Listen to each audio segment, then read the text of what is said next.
Nicki, welcome to the Love Seats. Thank you. So, obviously we've never met before, so tell me a little bit about your hair. So,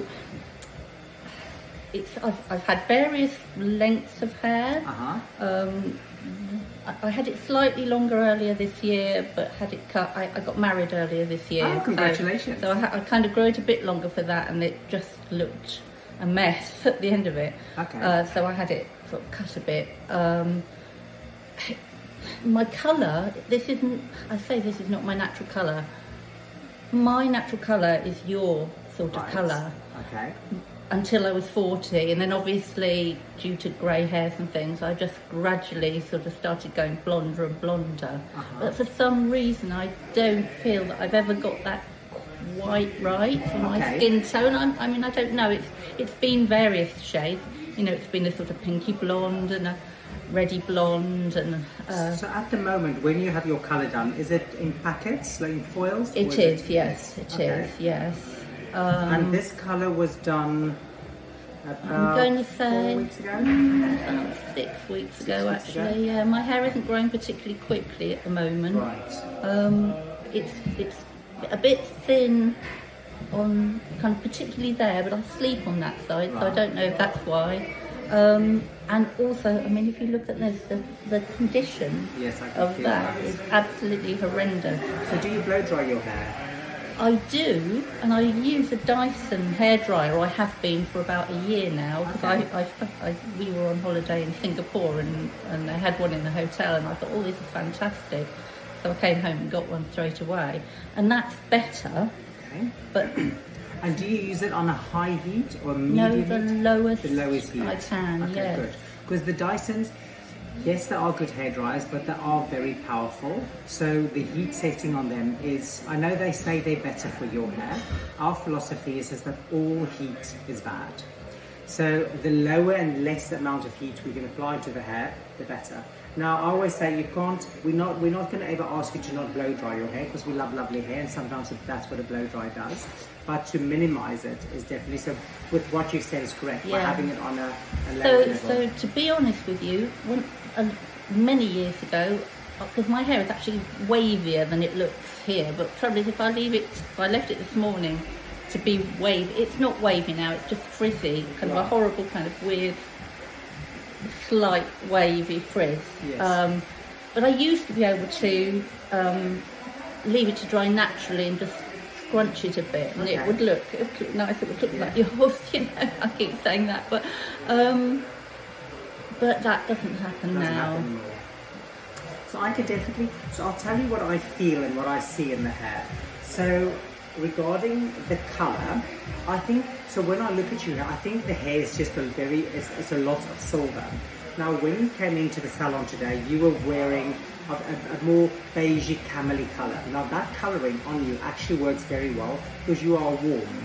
So when I put this colour on you, this is actually not the best colour on you, because this is a very cool. Now it's on the same line of what's happening on your hair.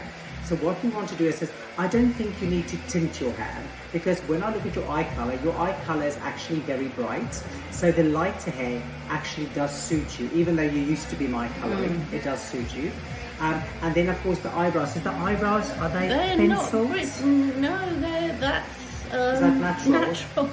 So of course the eyebrow is still nice and full, the eyes pop, so you are high contrast. So having the light colour on you actually does work. The problem is it is very silver on you, which is a thing that doesn't necessarily work. So what I would like to do with the colour is go in and warm it up for you a lot more.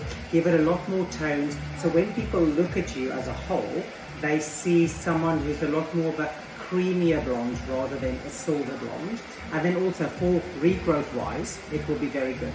You can, of course, there are different options. You can make the roots slightly darker, which will also work very well, but it's not, if you watch some of my other videos, a lot of ladies, I drop their bases because their eye colour is not as bright as yours. Right. So you've got the advantage because your eyes are very bright, so it allows us to actually be blonde without dropping the base.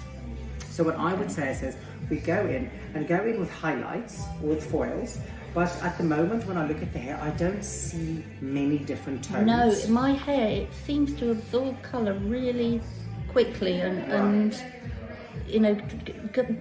that's one of my biggest sort of complaints with it, is that it looks all one colour very quickly. So part of that is so when I feel your hair, so when I do this, so you do have very porous hair. Like I can feel it's quite silky through there, but once I get to there, that cuticle is actually very open. Now, in order for us to have your hair retain colour better, we need to work on your porosity first.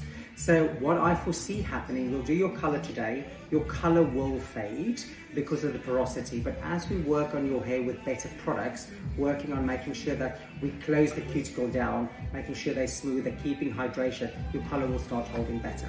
Because my gut feeling on this is they've used a bleach on your hair, which for me, we do not need to use a bleach because you have got the absolute most perfect canvas, because you don't have a lot of natural colour still in the hair. So it's basically having a white canvas, and we can just put colour in there to what we want. We don't actually have to lift your hair anymore, where what I can see through here, there's been lifting happening, and the lifting makes the hair even more porous. So that's what we want to avoid, to kind of work on. So I would go in just with low lighting. Go in, low lighting throughout. I would like to have a little bit more depth in there for you, but then have the ends actually not dissimilar to what they are, but we will do a global glossing service for you to warm that up as well, which would look really, really lovely. Now, how do you feel about the colour? Does it sound good? The colour sounds great. That sounds great. Now, haircuts. Yeah, now my head is a really weird shape. I think I said this to you via Instagram. I've got a really pointed head. And it means that everything goes like that, like a triangle. I've got good news for you. Right. It's your haircut. It's not the hair shape. Okay. So, yes, you are very narrow. Yes. You are. But what's happened is, so when I look through, what I'm going to do, let me see if I can turn you around so I can show people at the back. And I'll give you a mirror so you can see. So I'll give you this to hold on to. Give you that to hold on to so you can see in the mirror. Now, what's happened is they've given you a one length haircut here, and then they've picked this up and cut it there. So all of that is one length, and all of this has been cut very, very short. So when that drops, that is what we call disconnection, because there's no connection between that and that. And it actually makes it look a bit almost mushroomy. It gives you that, and then there's nothing through there. Now the same thing happens through the front and the top. What they've done is this, they've taken the bottom hair out and they've lifted all this hair and they've cut it through there. Now, hairdressers are going to shoot me for saying this. This is what we call conventionally square layering. And square layering does not work because we have got a round head shape to work with. So it doesn't take in consideration the fact that your head curves. Now, yes, your head here is smaller than what mine is, but the curve is still there. So technically speaking, only that bit of the head should be cut shorter, because the distance the hair needs to travel is a lot more.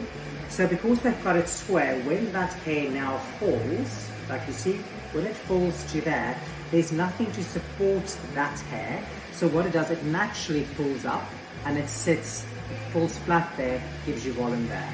So what we need to do on your case is reverse it. This should be your longest bit, not your shortest bit. The layers underneath should be built up to do that, and all of a sudden your shape will change. However, that can only be done when you lose length. Yes. How much length? so this is down to you. Now, if we look at your facial shape, so you have got very good features. You've got very good jawline. You are very petite, and you are what we call a diamond. So you go in there, you go out there, you come in, and it's not quite a pointy chin, but it is more narrower through there. So you can get away with basically anything you would like. If you say to me, I can do whatever I want, I will make your hair shorter.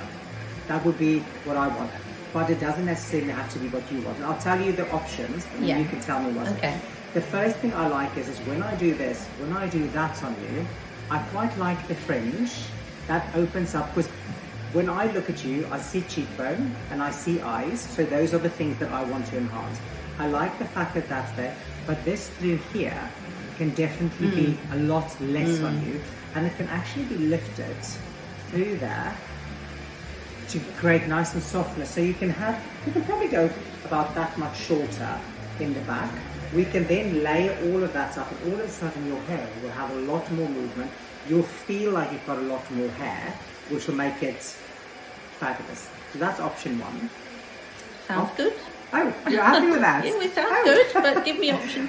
Option two is what we can do is we can work with what you have. If you don't want to lose too much length, what we can do is if we lose about that much length through that, we can then work on layering it through more for you and bringing the connection in. So it will be like we call it a lob, like a layered kind of bob to kind of, but no length to be taken off that whatsoever. And if you are at home, if your hairdressers are doing chunks, like from there to there and cutting it, that is not how you should be cutting hair. I know that is how hairdressers are being trained, but that is not how you should be cutting hair, because we need to constantly compensate for the fact that the head is round. And with yours, you are right, you are very narrow. My doctor once said, oh, you've got a very strangely shaped skull, and I've never forgotten. Unique, that's what. But instantly, if I do that on you through there, lifting that up and bringing that in, like it's not so much length loose through there, but that taken through there, get that kind of almost like fringe through there. I think it looks amazing. I think it looks very, very good. Go for it. Shall we go for it? Yes. I think I feel confident you will look amazing. Just feeling the texture of your hair. Now, what do you use shampoo-wise on your hair? So at the moment I'm using is it Maria Nila volume shampoo and conditioner. Oh, I don't know them, but I'll take a look at them. Swedish or Danish brand, maybe Danish, I don't know, Scandinavian brand, and it hasn't got any. I looked at the ingredients the other day. Hasn't got sulfates or anything like that in it. And silicons? It hasn't got silicons, but they've got a hair oil, supposedly argan oil, and I looked at the ingredients of that does. So please don't use that. No. Because that will be the key thing. What I always say to people, if you come in and your hair is amazing condition, whatever you use, as long as it's silicone free, I'm happy for you to use that. My only concern is because your hair is very porous, I would say it's not giving you the proper nutrition it needs. I mean, I've been looking at yours, but I was waiting to find out some advice from you as to I would, without a doubt, start with the hair elixir, the hair and scalp elixir. It's something that you put on minimum of once a week, but as regular as you can from the scalp. Make sure you cover all the ends, and that's a pre-wash treatment. That's very good for hair growth. So where the hair goes a bit finer, it will stimulate growth if the follicle is still active, and it will nourish the hair. And you will be the perfect candidate. So I shouldn't have favorites. My ideal set is the energizing shampoo and the reviving conditioner, and that's on you. You are the perfect candidate for that, and we'll use that today on you, and you can have a feel to what it is. It will give you loads of body.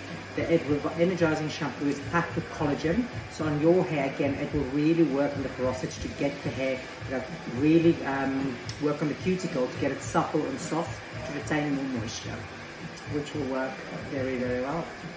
Now, shall we get cracking on? Yes, please.